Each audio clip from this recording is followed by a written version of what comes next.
Uunahin ko na lang po yung greetings ko dito sa lahat na nakasulat.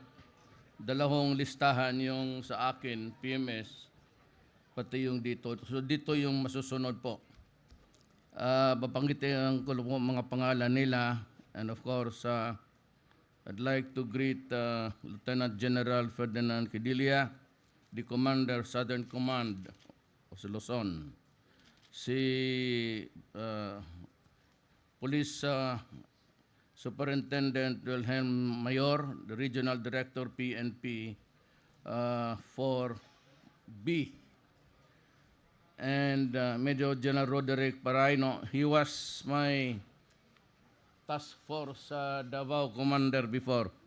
He is a good officer.